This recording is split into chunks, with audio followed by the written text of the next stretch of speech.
Hello friends और स्वागत है आप सभी का आपके अपने चैनल पे एक्सेल टू पावर एकेडमी। तो फ्रेंड्स, हम अपनी ज़्यादातर वीडियोस के अंदर कोशिश करते हैं कि कुछ एक्सेल के हिडन और यूनिक कॉन्सेप्ट्स को एक्सप्लोर कर पाएँ। तो इस वीडियो में भी हम वही करेंगे, बट इस बार हम लोग किसी फंक्शन को नहीं बल्कि चार्ट पर देखेंगे कि कैसे हम एक एक्सेल के चार्ट पे कुछ ट्रिक्स को यूज़ करके उसको एक बहुत ही अच्छी तरीके से प्रेजेंट और इंफॉर्मेटिव बना सकते हैं। तो प्लीज़ इस वीडियो को एंड तक देखना और अगर पसंद आए तो बिना लाइक करे और सब्सक्राइब करे मत जाइएगा। My name is Rahul Agarwal and you are streaming Excel to Power Academy. तो फ्रेंड्स, जैसे कि आप मेरी स्क्रीन पर देख सकते हैं कि हमारे पास यहाँ पर एक छोटा सा टेबल है जिसके अंदर दो प्रोडक्ट्स की सेल गिवन है एंड उसके जस्ट करस्पॉन्डिंग हमने यहाँ पर एक चार्ट बनाया हुआ है जिसके अंदर आपको ये पता चलेगा कि प्रोडक्ट वन का जो टोटल सेल्स का कितना परसेंटेज मेरे पास प्रोडक्ट वन से आ रहा है। सो बेसिकली अगर मेरे को प्रोडक्ट वन की कंट्रीब्यूशन पता करनी है अपने पूरे की पूरी सेल्स में तो मेरे को यहाँ से क्लियरली पता चल सकता है। अब जैसे ही आप देखिए, मैं यहाँ पर जो कि मेरी प्रोडक्ट वन की बेसिकली ये सेल्स है, मैं यहाँ पर जैसे ही कोई भी नंबर अपडेट करूँगा मेरा जो चार्ट होगा वो ऑटोमेटिकली चेंज हो जाएगा। प्लस नोट करने वाली बात ये कि यहाँ पे जो ओवरऑल साइज है चार्ट का वो चेंज नहीं हो रहा। इट मीन्स ये आपको हमेशा एक कंपैरिजन करके बताएगा मेरे टोटल सेल्स के शेयर से। अब वो सेल्स भी हो सकती है या फिर कोई और चीज़ भी हो सकती है। तो इस तरह के जो ग्राफ्स होते हैं हम उन लोगों को कहते हैं इन्फो चार्ट। ठीक है, तो चलिए अब चलते हैं अपनी एक ब्लैंक एक्सेल शीट पे और सीखते हैं वो कुछ इजी स्टेप्स जिसकी हेल्प से हम लोग ये चार्ट बना सकते हैं। तो फ्रेंड्स, ये हमारा एक छोटा सा डेटा सेट है जो कि बेसिकली अब हम लोग यूज़ करने वाले हैं अपने एक इन्फो चार्ट को, मतलब इंफॉर्मेशन चार्ट को डेवलप करने के लिए। अब ये जो पूरा प्रोसेस रहेगा हमारा इन्फो चार्ट को बनाने का, उसको हम लोगों ने क्या करा है, हमने छोटे छोटे स्टेप्स में 4 स्टेप्स में ब्रेक कर दिया है ताकि आप सभी को वो स्टेप्स को रिपीट करने में और समझने में आसानी हो। So let's move to the step 1। तो फ्रेंड्स, जो सबसे पहला हम लोगों का स्टेप है वो है to build such kind of a data point या I would say the data set which we can directly use to create my chart. ठीक है, तो अब इस टेबल को तो यूज करके हम वो इंफॉर्मेटिव चार्ट नहीं बना सकते। So what should be my data point जो हम लोगों को यूज करने चाहिए जिससे हम लोग वो चार्ट डेवलप कर सके। So the first thing is to have a total over here. ठीक है, अभी टोटल क्या है, अगर मैं बोलूँ तो मेरी टोटल सेल्स है।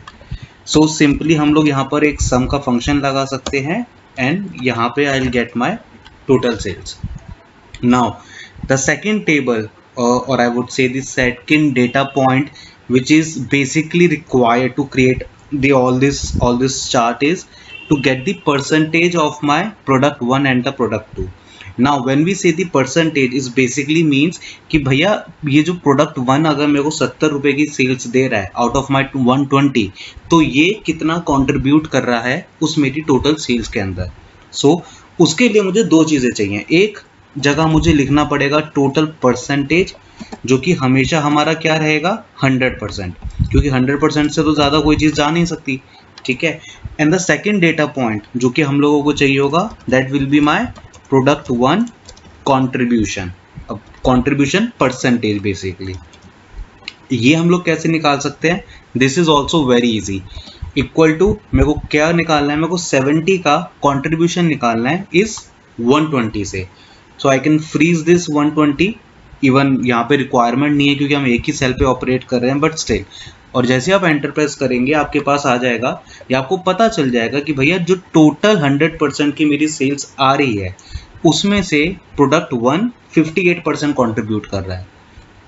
Likewise, I can also get the contribution for my product 2. Even though हमारे इस केस में we basically don't require it this contribution, but still, I mean for the sake of it, हम लोग इसको भी निकाल सकते हैं। हमने कुछ नहीं करा, सिंपल टोटल 100% की हमारी सेल्स है, प्रोडक्ट 158 कंट्रीब्यूट कर रहा है, so the remaining will be definitely contributed by the product 2। तो माइनस कर दिया and this is the second table जो हमारे पास आ गया।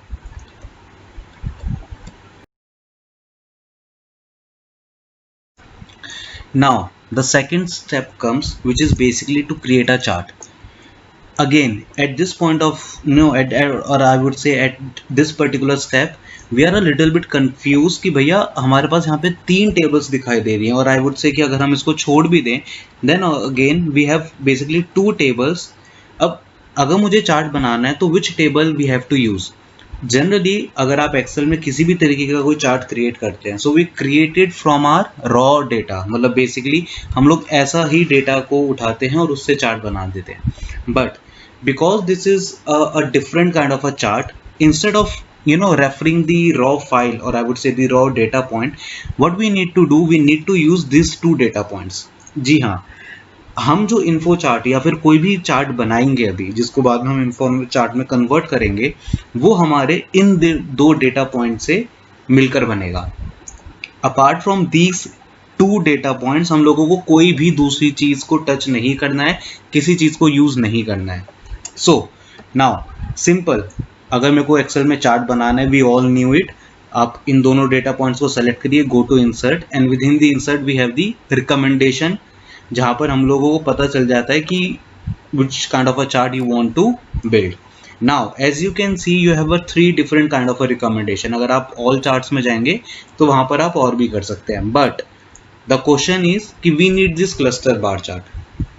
To create a info chart, cluster bar chart is the type जो हम लोग अभी यूज करने वाले हैं. तो वो ऑलरेडी मेरे पास रिकमेंडेड चार्ट्स में आ रहा है, तो आप इसको सेलेक्ट करना है and just press okay.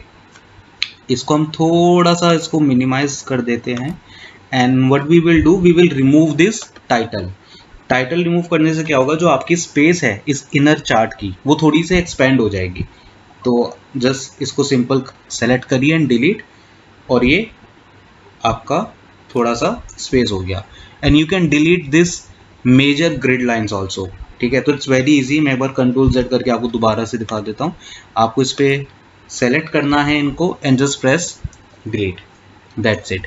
So this is my second step to build or I would say to create a chart which that has to be very specific. It has to be a bar chart, and the table which we have used is these 2 data points. इसके अलावा हमें और कुछ use नहीं करना है.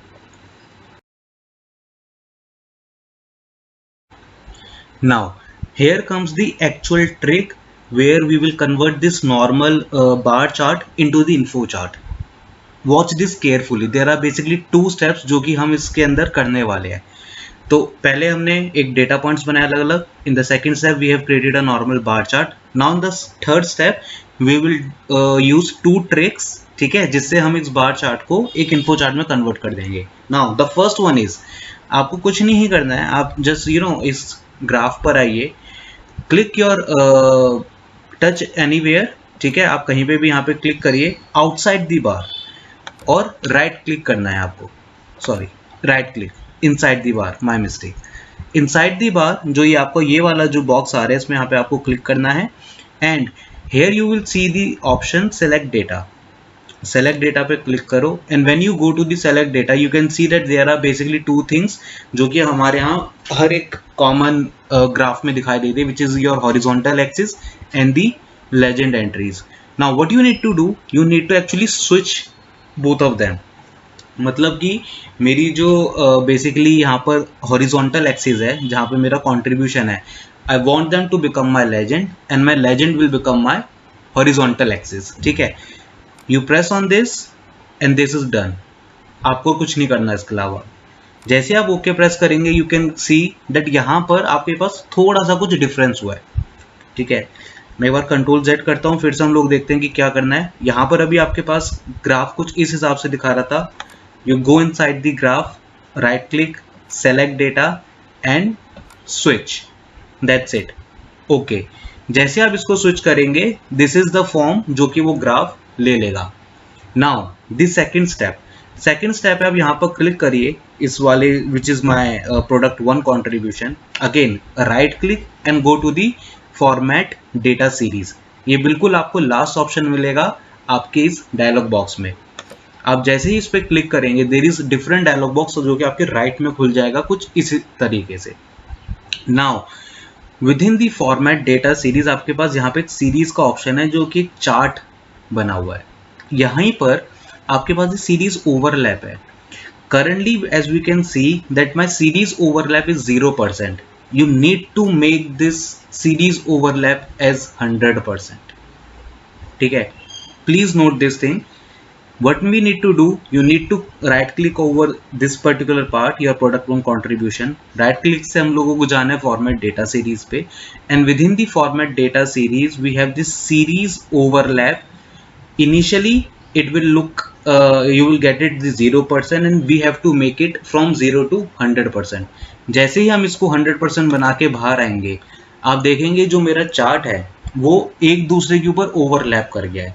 सो overlap series का एक्चुअल मकसद ही यही होता है, if you want to you want to present your two different data points into the single one, तो वो आप ओवरलैप के थ्रू कर सकते हैं। मतलब कि यहाँ पे जैसे हमारे पास दो डेटा पॉइंट्स, एक टोटल था और एक प्रोडक्ट वन का कंट्रीब्यूशन था। मैं चाहता हूँ कि मेरे को ये अलग अलग ना दिखकर एक ही लाइन में या फिर एक ही डेटा सीरीज में दिखे, तो उसके लिए मैं ओवरलैप का यूज करता हूँ। Right now what you need to do, just click on this one और आप इसको नॉर्मल तरीके से डिलीट कर दीजिए, it will give you more space। ठीक है, the third step which is also I would say a very easy one is basically currently हमारे पास क्या हो रहा है, अगर आप यहाँ पर देखेंगे कि हमारे पास जो परसेंटेज शो हो रही है वो 0 से 120 तक शो हो रही है। But what is my what can be my maximum percentage of the total sales? It can't be more than 100%, right? So what you need to do, just click on this again, right click, sorry, select this part, right click और इसके format axis पे जाना है। जैसे ही आप format axis पे जाएंगे, this is the first option which you will get here। आप देख सकते हैं कि यहाँ पर अभी मेरे ऑटोमेटिकली ये कुछ डेटा पॉइंट्स या फिर मैं कहूँगा मेजरमेंट उठा रहा है, which is basically starting from the 0% and go till 1.2। What you need to do, you just need to instead of auto हम लोगों को यहाँ पर खुद कुछ नंबर डालना है, और वो नंबर क्या होंगे, वो नंबर होंगे 0 एंड इंस्टेड ऑफ 1.2 यहाँ पर हम डालेंगे 1 विच इज 100%। ठीक है, जैसे हम इसको 0 1 पे फिक्स करेंगे यू कैन सी कि मेरा पूरा का पूरा चार्ट उसी फॉर्म में आ चुका है जिस फॉर्म में मुझे चाहिए। Now this is basically the formation of the info chart. यहाँ पर मेरी इन्फो चार्ट जो बनाने का जो प्रोसेस है वो खत्म हो जाता हो। In the step 4 which is my next step, हम लोगों को इसकी फॉर्मेटिंग करनी है। तो चलिए देखते हैं इसकी फॉर्मेटिंग कैसे हो सकती है। So guys, the next and the final step is basically the formatting of this chart. Now formatting can be done in any way, वो actually person to person सबकी depend करती है, सबकी अलग अलग होती है। So but कुछ basic चीज़ें हैं जो मैं आपको यहाँ पर बता देता हूँ, जैसे कि for example what you can do, you can just double click on this blue वाला part, क्योंकि this is the total percentage जो हमें 100% show कर रहा है।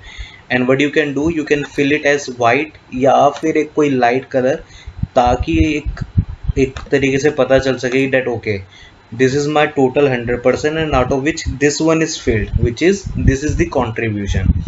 The second thing which you can add in your formatting is to get the data label. Now data label मेरे को चाहिए मेरे product 1 के contribution का, so you need to click on this orange वाला part।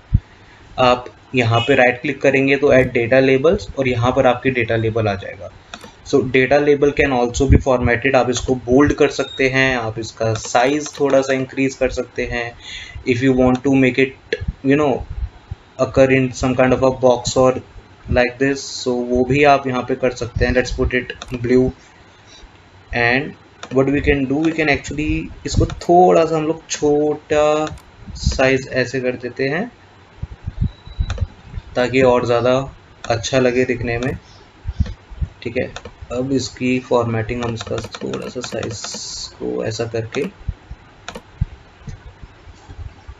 And let's keep it white और a similar color of this one. So you can see that there are a lot of different formats which you can add. The one format which you can definitely do कि अभी ये क्या है, यहाँ पर आना कोई बहुत ही शार्प एजेस दिखाई दे रहे हैं. So if you want to create a rounded one, so एक आप शेप्स में जाइए, इंसर्ट के insert one rectangle, change its colour to the same one जो आपका यहाँ पर है. It might be a lighter one जो हम लोगों ने यूज़ करा है. तो आप फिल में गए, you change it, and what you need to do, just इसको कॉपी करा and double click on this grey part, और यहाँ पर आप नॉर्मल कंट्रोल वी से इसको पेस्ट कर दीजिए. तो जैसे आप इसको पेस्ट करेंगे आप देख रहे हैं यहाँ पर क्या हुआ है, उसने उसकी सेम शेप एक राउंड वाली ले लिया जो कि यहाँ पर था. The same process you can duplicated और replicated for the orange one also. आपको उसका बस कलर चेंज करना पड़ेगा. सो आप फॉर्मेट में जाकर इसका कलर चेंज कर सकते हैं यहाँ से, whatever colour you want. Suppose मैं अगर ये कर देता हूँ तो again control C, double click on the orange part and control B, इसको आप कैंसिल कर दीजिए, and that's how is it gonna look. So it depends from person to person, from the user or the I would say from the developer to developer कि कैसे वो अपने chart को कितना इंटरेक्टिव और कितना अच्छा दिखाना चाहते हैं. So friends, I hope that this video is informative enough and you must have gained and learned something new today. For more such videos, kindly subscribe to our channel, hit the like button along with the bell icon ताकि जैसे ही कोई new video launch हो आप उसको सबसे पहले देख सकें. And yes, don't forget to share this video with your friends and colleagues, and do let us know कि आपको ये वीडियो कैसा लगा by commenting below on it. We will again come back with new video next week. तब तक के लिए bye bye.